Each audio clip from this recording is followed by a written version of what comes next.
శ్రీ గురుభ్యో నమః. గురు బ్రహ్మ గురు విష్ణు గురుదేవ మహేశ్వర గురు సాక్షాత్ పరబ్రహ్మ తస్మై శ్రీ గురవే నమః.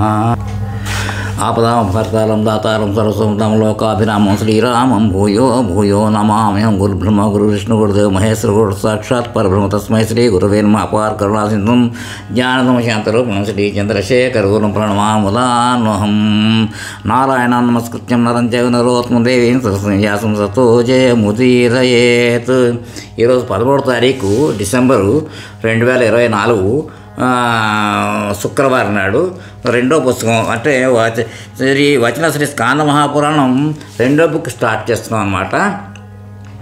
ఇప్పుడు దాంట్లో ఏం చేసామంటే ఫస్ట్ బుక్లో ఏం చేశానంటే ఎపిసోడ్ 50 ఎక్కడ ఆపామంటే పుణ్యవంతముకు ఉత్కల దేశం దక్షిణ సముద్ర తీరం నీలాద్రి నిలిచిన వారు పురుషోత్తమ క్షేత్రంలో బయలుదేరి అని అక్కడితో ఆపాము.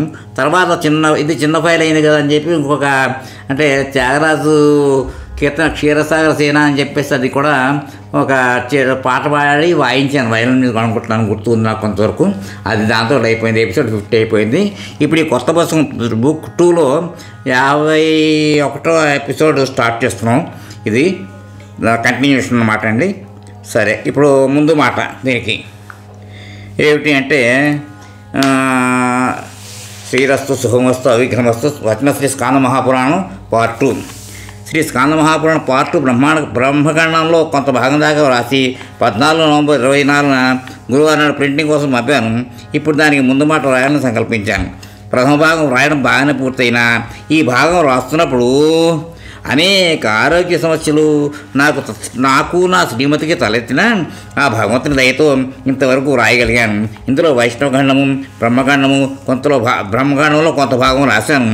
ప్రథమ భాగంలో ప్రింట్ చేసిన విషయాలు మోహనవాణి తెలుగు పోడ్కాస్ట్ యూట్యూబ్లో అప్లోడ్ చేసేందుకు ఆడియో ఫైల్ రికార్డ్ చేశాను. ఈ పార్ట్ 2 రెండో భాగం కూడా ప్రింట్ అయ్యాక ఆడియో ఫైల్ రికార్డ్ చేయాలి. ఈ స్కాంద మహాపురాణం ఆడియోలు వింటున్న వారి సంఖ్య దినదిన ప్రవర్ధమానం అవుతోందంటే అదంతా పరమాత్మ కృపేనని నా ప్రగాఢ విశ్వాసం. ఇట్లా ఆదరిస్తున్న శ్రోతగా వీక్షక మహాశీలకు నా కృతజ్ఞతలు తెలుపుకుంటూ కొన్ని విషయాలు ఈ క్షేత్ర విశేషాలు రాస్తున్నప్పుడు ఎన్నో నాకు తెలియని విషయాలు తెలిసి ఎంతో సంతోషపడ్డాను. ఇది విని చదువులకు ఏ కొంచెమైనా ఉపయోగపడితే అదే నాకు కొన్నంత బలం, తృప్తి. ఆ పరమాత్మ కృప మీ అందరిపైన సదా ఉండాలని కోరుకుంటూ మీ శ్రేయోభిలాషి ఉపాధ్యాయులు వెంకటేశ్వర శ్రీనివాస్, బోడపుల, హైదరాబాద్. అది ఇంకిప్పుడు మనం డైరెక్ట్ అంటే ముందు మాట తర్వాత నా విద్యాభ్యాసం గురించి మళ్ళీ వీళ్ళు దీంట్లో బాగుందని చెప్పి పెట్టారు. దాంట్లో గురు బ్రహ్మ అంటే మా చిన్నతనంలో గురువు గారు అంటే ఎలా ఉండేవాళ్ళం అదంతా రాశారు. మళ్ళీ దాన్ని చేస్తే తెలియడం అవుతుంది, మళ్ళీ చెప్పిందే చెప్పడం అవుతుంది మళ్ళీ అనమాట. అది అందుకంటే డైరెక్ట్గా నేను ఇంకా కథలో వెళ్ళిపోదాం మనం. ఎందుకంటే ఇంకా దీనికి సమయం తక్కువ అవుతుంది కాబట్టి చాలా ఉంది తెలుసుకుని వస్తున్న విషయాలు. అంతే వచన శ్రీ స్కాంద మహాపురాణం పురుషోత్తమ క్షేత్ర మహాత్యం 3లో ప్రారంభం చేసుకుందాం. ఇప్పుడు ఇంక వెళ్ళిపోతాం డైరెక్ట్. అవన్నీ కూడా ప్రార్థనలు అవన్నీ కూడా చేసుకున్నాం కాబట్టి స్వామికి నమో పార్వతీపతే నమః. హర హర మహాదేవ శంభో శంకర. ఇప్పుడు పార్ట్ 2లో ఎపిసోడ్ 51 ప్రారంభం అవుతుంది. ఇక్కడి నుంచి పురుషోత్తమ క్షేత్ర మహాత్యం 3. జైమిని ఇట్లు చెప్పిన వారు మనసారా విష్ణువుని ధ్యానించుతూ వ్రతములు చేయుటకును ఆరంభించిరి. కొంతకాలములకు పురుషోత్తమ క్షేత్రం చేరి తీర్థరాజ్యమునందు స్నానం చేసి ప్రసాద ద్వారం వద్ద నిలబడి సాష్టాంగ నమస్కారం చేసి భగవంతుని వరకు ఎదురు చూసిరి. కానీ స్వామి దర్శనం ఇయ్యలేదు. అంతటా వారు స్వామికి అనిపించే వరకు నిరాహారులుగా ఉండుటకు నిశ్చయించుకున్నారు. వారు స్వామి నామము స్మరించుతుండగా 3వ దినమున 3వ యామమున ఒక జ్యోతిని చూచిరి. మరలా 3 దినములు నిరాహారులై స్థిరముగా నామస్మరణ చేసిరి. 7వ రాత్రి మధ్యభాగమున స్వామిని దర్శించిరి. దేవతల స్తుతులను విని వారు దివ్యజ్ఞానం పొంది పాపముల నుండి విముక్తులై స్వామిని స్వయంగా దర్శించుకున్నది. స్వామి ప్రసన్న వదనమును కలిగి ఎడమవైపు నిలిచిన లక్ష్మీదేవిని ఎడమ చేతితో ఆలింగనం చేసుకుని లక్ష్మీదేవి ఇచ్చిన తాంబూలమును స్వీకరించుతుండను. చేతులు జోడించిన వారిని, తల వంచి నమస్కరిస్తున్న వారిని, వేరువేరుగా స్తుతిస్తూ ఉన్న వారిని, సిద్ధులను, మునిగణములను, దివ్యులను, సనకాదులను, నారదాదులను, గానం చేస్తున్న గంధర్వులను, వాటిని శ్రద్ధగా వినుతూ వాటిని అన్నీ కూడా వింటూ శ్రద్ధగా వినుతూ దయ చూపుతున్న స్వామిని చూచిరి. దివ్య లీలల యొక్క విలాసం చూపుతున్న స్వామిని వారిద్దరూ చూచిరి. ఆ క్షణమందే వారు సర్వ విద్యలను నేర్చిన వారైరి. 3 సార్లు చేతులు జోడించి ప్రదక్షిణ నమస్కారం చేసి సాష్టాంగ నమస్కారం చేసి ఆనందంతో స్తుతింపసాగిరి. పుండరీకుడు ఇట్లా పలికెను: జగత్తునకు ఆధారమైన వాడా, సృష్టి లయలకు కారణమైన వాడా, ఓ నారాయణ, నీకు నమస్కారం. నిజమునకు నీవే చావుపుట్టుకు లేనివాడు, నిత్య ఆనంద స్వరూపుడు. నిన్ను ధ్యాన చక్షువులచే మాత్రమే చూచుటకు విలువను. నిన్ను శరణు కోరిన నన్ను రక్షింపు. నేను మూఢుడను, దుష్కర్మలు చేసిన వాడును, సంసార సాగను పడినవాడు. నీ వంటి బంధువు ఈ బ్రహ్మాండమున మరి ఎవడు కలడు? దయాసింధువగు ఆ నీవే అన్నిటికీ మూలకర్తవు కనుక కాపాడు. తక్కువ బుద్ధి గలవారు కోరు ధర్మాధకములు నీచములకు సుఖములను నేను కోరను. నీ పదకమలములను గురించి చింతించటే దట్టముకు సుఖ సముద్రమును మునుగున్నట్లుగా అనుగ్రహింపము. ఈ విధంగా స్తుతించి పుండరీకుడు స్వామి పాదముల చింత వారి, ఓ కృష్ణ, నన్ను కాపాడమని బాష్పధారలతో కూడిన వాక్కులతో వేడి లేచి నిలబడి స్థితిని స్తుతించుతూ నిలచెను. అంబరీషుడు కూడా ఇట్లు బేగను: ఓ దేవా, అనుగ్రహింపు. నీవు సర్వాత్మకుడవు. ఓ విష్ణుమూర్తి, నీకు నమస్కారం. ఏకైక శరణమగు ఓ స్వామి, నాపై దయచూపుమని స్తుతించింది. అంబరీషుడు స్వామి పాదపద్మముల వద్ద దండ ప్రణామం చేసి రక్షింపుమని మరలా కోరను. పిమ్మట దేవతలందరూ స్వామిని స్తుతించి పూజించి స్వామి లీలగా క్రీగట్టి చూపుచే సంతుష్టులై స్వర్గంలోకి తిరిగి వెళ్ళిన పిమ్మట పుండరీకుడు అంబరీషుడు కన్నులు తెరచిరి. విష్ణుమాయచే స్వామిని తాము కలలో చూసినట్లు భావించిరి.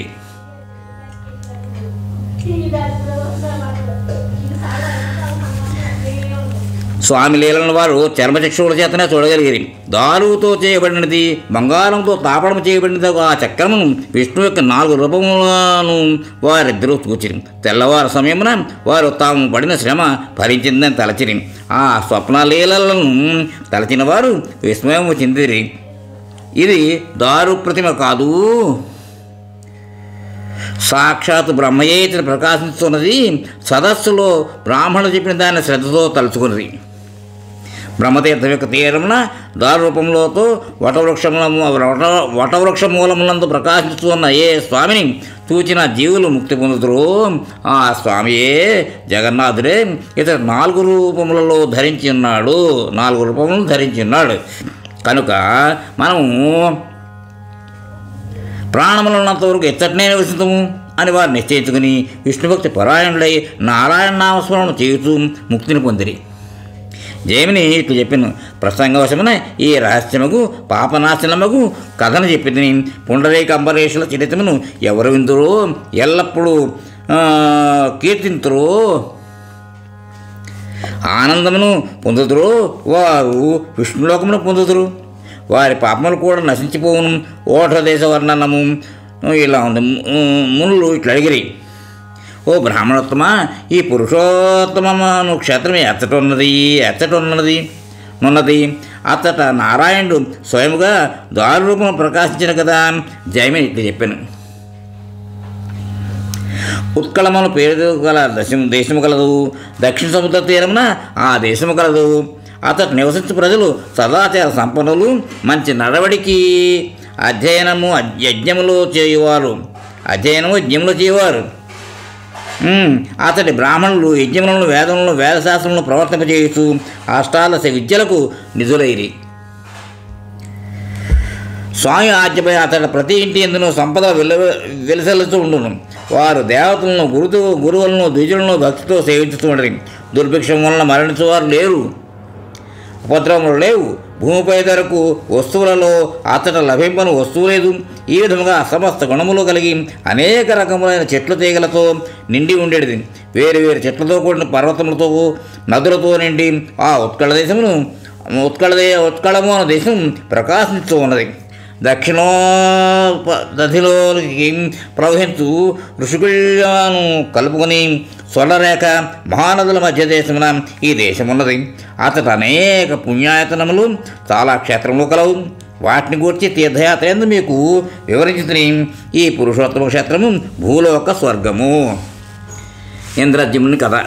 మునులు ఇట్లా అడిగిరి, ఓ ముని, ఈ ఇంద్రజిమ్నుడు ఏ యోగం వాడు, ఏ దేశములకు నగరములకు చెందినవాడు, పురుషోత్తమ క్షేత్రంలో ఏ విధంగా వచ్చి కొయ్య బొమ్మలను చేయించను, మాకు విస్తారంగా తెలుపు అనగా జైమిని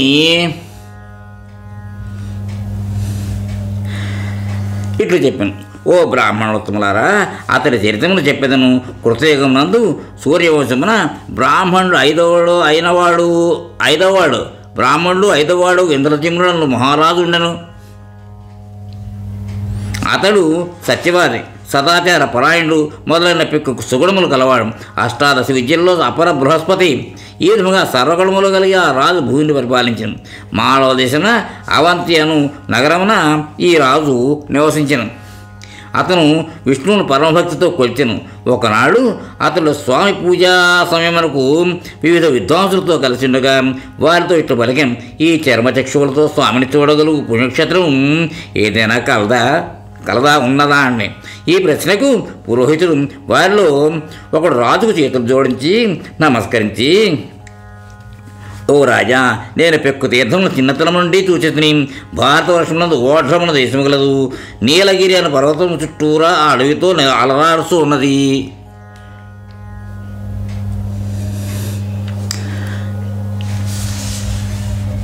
దాని లోయలో క్రోశము చుట్టూ కొలత గల కల్పవృక్షము కలదు. ఆ వృక్షపు నీడ బ్రహ్మహత్యావాతం తొలగించు శక్తి కలది. దానికి ఎడమవైపున రౌహిణము అను కుండం కలదు. దానికి తూర్పు తీరమున ఇంద్రనీలమడితో స్వామి విగ్రహము కలదు. అది సాక్షాత్తుగా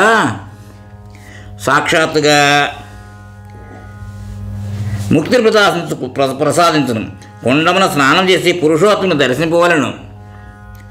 1000 అశ్వమేధములు చేసిన ఫలమును ముక్తిని పొందును. అతడు శబరక దీపము అని ఒక ఆశ్రమము కలదు. పడమర దిక్కున బోయవారి ఇండ్లతో నిండి ఉండును. అతడు నుండి స్వామివారి ఆలయములకు నడకదారి కలదు. ఇటువంటి మహిమ స్వామి సన్నిధానమున తప్ప ఎచ్చటను చూడలేదు. ఓ రాజా, అతట పురాణ సంబంధమైన కథలు కూడా కలవు. ఒక కాకి స్వామిని దర్శించి తన దేహమును వదిలి ముక్తిని పొందిన. పుణ్యము చేయనివాడు, అజ్ఞానం లేనివాడు ఒక వ్యక్తి దప్పికొని రోహిణికుండమునందు నీరు త్రావడానికి వచ్చెను. విధివశాత్తు అతడు ప్రాణములు విడిచి విష్ణు సారూప్యమును పొందెను. నేను పూర్వము మూఢుడినై ఉంటేని, ఇప్పుడు స్వామి దయ వలన 18 విద్యలందు ఆదిశేషునితో సమానము జ్ఞానమును పొందేతిని. ఇప్పుడు విష్ణువును తప్ప మరొకరిని చూడను. నీవు విష్ణు భక్తుడు కనుక దృఢముకు వ్రతమును ఆచరించితివి కనుక నీకు ఉపదేశించుటకు నేను ఇచ్చటికి వచ్చేతిని. ఇక్కడితోటి ఈ ఎపిసోడ్కి విరామం ఇద్దాం. నెక్స్ట్ కంటిన్యూ చేద్దాం. స్వస్తి. ఇంతవరకు మన ఛానల్కి ఎవరైనా సబ్స్క్రైబ్ చేసుకోకపోతే ఇప్పుడే ఈ క్షణమే సబ్స్క్రైబ్ చేసుకుని ఆ పక్క నుండి బెల్ బటన్ మ్రోగించి మమ్మల్ని ప్రోత్సహిస్తారని మనస్ఫూర్తిగా కోరుకుంటూ, సర్వేజన సుఖినో భవంతు, లోకా సమస్త సుఖినో భవంతు. ధన్యవాదాలు. స్వస్తి.